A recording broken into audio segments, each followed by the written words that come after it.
ಹೊಸ ಪ್ರಪೋಸಲ್ ಕಳಿಸಿದೀವಿ. ಹೊಸ ಪೋಸ್ಟ್ಗಳು ಸ್ಯಾಂಕ್ಷನ್ ಆಯ್ತು ಅಂದ್ರೆ ನಮಗೆ ಅಟ್ಲೀಸ್ಟ್ ಗೆಸ್ಟ್ ಟೀಚರ್ಸ್ ಆದ್ರೂ ನಾವು ಅಷ್ಟು ಕ್ವಾಂಟಿಟಿ ತಗೋಬಹುದು. ಗೆಸ್ಟ್ ಟೀಚರ್ ಅಂತಂದ್ರೆ ಇವಾಗ ಗೆಸ್ಟ್ ಟೀಚರ್ನ ನೀವೇ ಅಪಾಯಿಂಟ್ಮೆಂಟ್ ಮಾಡ್ಕೊಳ್ತೀರಾ ಅಥವಾ ಇಲಾಖೆ ಮಾಡ್ಕೊಂಡಿದ್ದೀರಾ? ನಾವೇ ಲೋಕಲ್ ಆಗಿ ಕ್ವಾಲಿಫೈಡ್. ಏನ್ ಮಾನದಂಡ ಸರ್ ಗೆಸ್ಟ್ ಟೀಚರ್ಗಳಿಗೆ? ಕ್ವಾಲಿಫೈಡ್ ಇರ್ಬೇಕಷ್ಟೇ, B.Ed ಆಗಿರ್ಬೇಕು. ಎಲ್ಲಿ ತನಕ? 1 to 5th. 1 to 5th ಗೆ D.Ed ಆಗಿರ್ಬೇಕು. GPT ತಗೊಂಡಿದ್ದಾರಪ್ಪ for the same qualification. Graduate primary teachers ಆಗಿರ್ಬೇಕು. ಅದೇ D.Ed ಅಂತ. Graduate primary BA B.Ed BSc B.Ed ಆ ತರದ್ದು 5th ಇಂದ 8th ವರೆಗೂ ಅಷ್ಟು ಮಾಡಿದ್ರೆ ನೀವು ಅವ್ರಿಗೆ ಲೋಕಲ್ ಇರಬೇಕು. ಎಷ್ಟು ಜನ ತಗೊಬಹುದು ಅಂತ ಏನಿಲ್ಲ. ಶಾಲೆಯಲ್ಲಿ ಖಾಲಿ ಹುದ್ದೆಗಳನ್ನ ಫಿಲ್ಅಪ್ ಮಾಡ್ಕೋಬಹುದು. ಗೆಸ್ಟ್ ಟೀಚರ್ಸ್ ಇಷ್ಟಿಷ್ಟು ಅಂತ ಸ್ಯಾಂಕ್ಷನ್ ಮಾಡಿ ಕೊಡ್ತಾರೆ. ಫೈನಲ್ ನೇಮಕಾತಿ ಡಿಸಿಷನ್ ಅಲ್ಲೇ SDMC ಹೆಡ್ ಮಾಸ್ಟರ್. ನಿಮ್ದೇನು ಬರಲ್ಲ? ನಾವು ಈ ಶಾಲೆಗೆ ಇಷ್ಟು ಹುದ್ದೆ ಇದು ಮಾಡಿದೀವಿ, ನೀವು ತಗೊಳ್ಳಿ ಅಂತ. 4 ಹುದ್ದೆ ಅಂತ ಒಂದು ಸಲಹೆ ಕೊಟ್ಬಿಡ್ತೀವಿ ಅಂತ ಅವ್ರು ಅವ್ರನ್ನ ನೇಮಕಾತಿ ಮಾಡ್ಕೊಂಡು ಅವ್ರಿಗೆ ವೇತನ ಪಾವತಿ ನಾವು ಮಾಡ್ತೀವಿ. ವೇತನಕ್ಕೆ ನೇರ DBT ಇದೆಯಾ ಅಥವಾ ಇವ್ರು ಹೆಡ್ ಮಾಸ್ಟರ್ ಅಕೌಂಟಿಗೆ? ಟೀಚರ್ಸ್ ಅಕೌಂಟ್ಗೆ ಹೋಗ್ತದೆ. ಅಲ್ಲ, ಈಗ ಒಂದಷ್ಟು ವಿಚಾರಗಳು ಏನಂದ್ರೆ ಕರೆಕ್ಟ್ ಆಗಿ ವೇತನಗಳು ಆಗ್ತಾ ಇಲ್ಲ ಅತಿಥಿ ಶಿಕ್ಷಕರಿಗೆ ಅನ್ನೋದು ವಿಚಾರ ಇದೆ. ಮಾರ್ಚ್ ವರೆಗೂ ಮಾಡಿದ್ದೀವಿ. ಮಾಡಿದೀರ ಸರ್? ನಮ್ಮಲ್ಲಿ ಅಮೌಂಟ್ ರಿಲೀಸ್ ಮಾಡಿದ್ದೆ ಲೇಟು, ಅದನ್ನ 6 ತಿಂಗಳು ಮಾಡಿದೀವಿ. ಪೆಂಡಿಂಗ್ ಯಾರ್ದು ಎಲ್ಲ ಇನ್ ಟೈಮ್ ಮಾಡಿದ್ವಿ. ಅಲ್ಲಲ್ಲ, ನಾನು ಹೇಳ್ತಿರೋದು ಪ್ರತಿ ತಿಂಗಳು ಕರೆಕ್ಟ್ ಆಗಿ ಆಗ್ತಾ ಇಲ್ಲ ಅನ್ನೋ ವಿಚಾರ. ಅಲಾಟ್ಮೆಂಟ್ ಬರ್ಬೇಕಲ್ಲ ಸರ್? ನನಗೆ ಅಲಾಟ್ಮೆಂಟ್ ವಿಚಾರ ಆಮೇಲೆ ಮಾತಾಡಿ. ನಿಮ್ಗೂ ಬಂದಾಗ ಆಗ್ತಾರೆ, ಅದು ನಿಮ್ಗೆ ತಡೆಯುತ್ತೆ. ಬಟ್ ಅವ್ರ 10,000 ರೂಪಾಯಿ ಸಂಬಳ ಅಲ್ವಾ, ಅವ್ರಿಗೆ ಅಲಾಟ್ಮೆಂಟ್ ಅಂತ ಕಾಯ್ದು ಎಷ್ಟು ತಿಂಗಳ ತನಕ ಕಾಯ್ಬೋದು ಅವರು ಅಂತ ನಾನು ಅದನ್ನು ಕೇಳಿದ್ವಿ. ಪ್ರತಿ ತಿಂಗಳಿಗೆ ಸ್ಯಾಲ್ರಿ ಕೊಟ್ರೆ 10,000 ರೂಪಾಯಿ ಪರವಾಗಿಲ್ಲ ಅಂತ ಏನೋ ಮಾಡ್ಬೋದು. ಅಲಾಟ್ಮೆಂಟ್ ಬರೋ ತಗೊಂಡ್ರೆ ಅಲಾಟ್ಮೆಂಟ್ 6 ತಿಂಗಳು ಬರುತ್ತಾ 3 ತಿಂಗಳು ಬರುತ್ತಾ ಅಂತ ನಾನು ಅದನ್ನು ಸ್ಟಾರ್ಟಿಂಗ್ ಮಾತ್ರ ಲೇಟ್ ಆಗುತ್ತೆ ಸರ್. ಸ್ಟಾರ್ಟಿಂಗ್ ಈಗ ಮೇನಲ್ಲಿ ಅಪಾಯಿಂಟ್ ಮಾಡ್ಕೊಡ್ತೀವಲ್ಲ, ಅವಾಗ ಆಗಸ್ಟ್ ಸೆಪ್ಟೆಂಬರ್ ರಿಲೀಸ್ ಮಾಡ್ತಾರೆ ಫಸ್ಟ್ನೇ ಟೈಮ್. ಅಲ್ಲಿಂದ ಮುಂದಕ್ಕೆ ಏನ್ ಪ್ರಾಬ್ಲಮ್ ಈಗ ನಮ್ಗೆ ಅತಿಥಿ ಶಿಕ್ಷಕರಿಗೆ ಅಪಾಯಿಂಟ್ಮೆಂಟ್ ತಗೊಂಡು ಎಲ್ಲಿಂದ ತನಕ ಅವ್ರಿಗೆ ಅಪಾಯಿಂಟ್ಮೆಂಟ್ ಕೊಡ್ತೀರಾ? ಮಾರ್ಚ್ ಎಷ್ಟನೇ ತಾರೀಕು? March 31st. ಮಾರ್ಚ್ 31st ಗೆ ಅವ್ರಿಗೆ ಸ್ಯಾಲರಿ ಕ್ಲೋಸ್. ಒಂದು ಅಕಾಡೆಮಿಕ್ ಇಯರ್.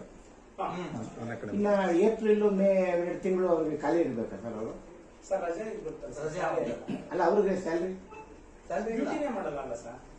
ಡ್ಯೂಟಿನೇ ಮಾಡಲ್ವಲ್ಲ ಗೌರ್ಮೆಂಟ್ ಮಾಡಿರೋದು ಅಷ್ಟೇ. ಇದಕ್ಕೆ ಮಾರ್ಚ್ 31st ಅಲ್ಲ, 1 ವರ್ಷದಲ್ಲಿ 2 ತಿಂಗಳು ಸಂಬಳ ಇರಲ್ವಲ್ಲ? ಇದಕ್ಕೆ ಬೇರೆ ಕಡೆ ಕೆಲಸ ಮಾಡ್ಬೋದು ಅವರು? ಅಲ್ಲ, ಇದ್ರೊಳಗೆ ಈಗ ಅತಿಥಿ ಶಿಕ್ಷಕರಾಗೋದು ಬೇರೆ ಕಡೆ ಹೇಳ್ಬೇಕಾದ್ರೆ ದುಡಿಬೋದು ಅವರು?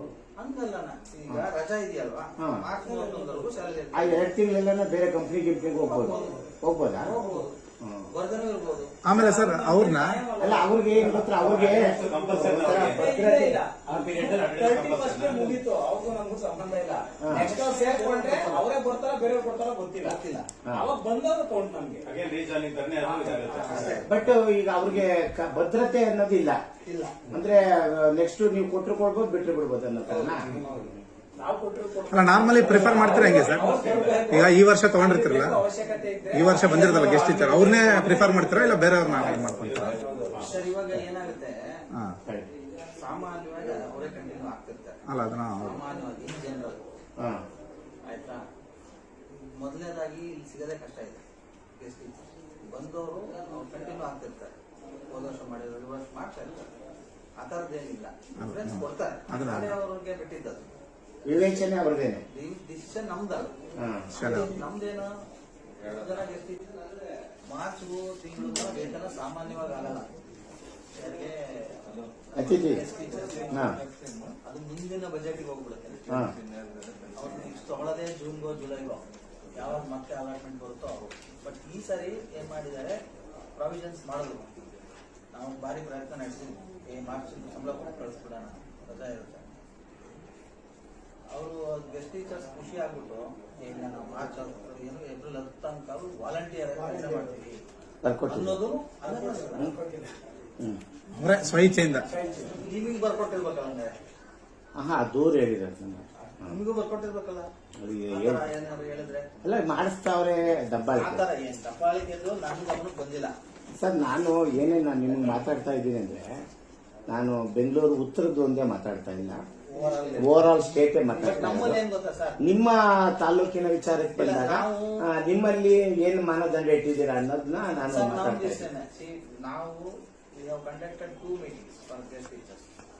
Guest teachers ನ ಕರೆಸಿ ಅವ್ರು ಕೂರಿಸಿ ಅವ್ರಿಗೆ ಗೌರವ ಕೊಟ್ಟು ಅವ್ರಿಗೆ ವೇತನದ ಡೀಟೇಲ್ಸ್ ಎಲ್ಲ ನಮ್ಮ ಆಫೀಸ್ಗೆ ಕರೆಸಿ ಅವ್ರಿಗೆಲ್ಲ ಡೀಟೇಲ್ಸ್ ತಗೊಂಡು ಪೇಮೆಂಟ್ಸ್ನ ಪರ್ಸನಲ್ ಇಂಟ್ರೆಸ್ಟ್ ತಗೊಂಡು ಮಾಡಿಕೊಟ್ಟಿದ್ದೀವಿ. ಹಾಗಾಗಿ ನಮ್ಮ ತಾಲೂಕಲ್ಲಿ ಆ ಥರದ್ದು ಯಾವುದೂ ಇದುವರೆಗೂ ನನ್ನ ಗಮನಕ್ಕೆ ಬಂದಿಲ್ಲ. ಆ ಥರ ಬಂದ್ರೆ ಏನು ಆಕ್ಷನ್ ತಗೊಂತಾರೆ ಸರ್? ಏನು ಆಕ್ಷನ್? ಏನಿಲ್ಲ, ಅದು ನೋಟಿಸ್ ಕೊಡ್ತೀವಿ ಅಷ್ಟೇ. ಹೆಡ್ ಮಾಸ್ಟರ್ ಎಕ್ಸಾಮಿಗೆ ನೋಟಿಸ್ ಕೊಡ್ತೀವಿ, ಓಕೆ, ತಪ್ಪಾಗಿದೆ ಶೋಕಾಸ್ ನೋಟಿಸ್ ಕೊಡ್ತೀವಿ. ಯಾಕೆ ನೀವು ಬಳಸ್ಕೊತಿದ್ದೀರ ಅವ್ರನ್ನ ಅಲ್ವೇ? ಅಲ್ಲಿ ಯಾಕಂದ್ರೆ ನಾವು ಎಕ್ಸಾಮಿನೇಷನ್ಸ್ ಎಲ್ಲ ಬೇಗ ಮುಗಿಸಿದ್ವಿ. SSLC ಎಕ್ಸಾಮಿನೇಷನ್ಸ್ ಹಾಂ ನಾವು ಇದೆಲ್ಲ ಮುಗಿಸ್ಬಿಟ್ಟಿದೀವಿ. ಎಕ್ಸಾಮಿನೇಷನ್ ಆಫ್ ಪ್ರೈಮರಿ ಸ್ಕೂಲ್ಸ್ ಏನು ಕೆಲಸ ಇಲ್ಲ, ಮತ್ತೇನಕ್ಕೆ ಇಲ್ಲ, ಅವಕಾಶ ಇಲ್ಲ. ಅಲ್ಲ, ಸರ್ಕಾರ 31ಕ್ಕೆ ರಿಲೀಸ್ ಮಾಡಿದ್ಮೇಲೆ ಸರ್ಕಾರದಲ್ಲಿ ಅವಕಾಶ ಇಲ್ಲ ಅಂತಾನೆ 31ಕ್ಕೆ ಮಾಡಿರೋದು. ಹೌದು. ಈ ಅಕಸ್ಮಾತ್ ಅವಕಾಶ ಇದ್ದಿದ್ರೆ ಏಪ್ರಿಲ್ ಸ್ಯಾಲರಿ ಕೊಡ್ಬೋದಾಗಿತ್ತು, ಇದ್ದಿದ್ರೆ ಕೊಡ್ಬೋದಾಗಿತ್ತು. ಕೊಡ್ಬೋದಾಗಿತ್ತು.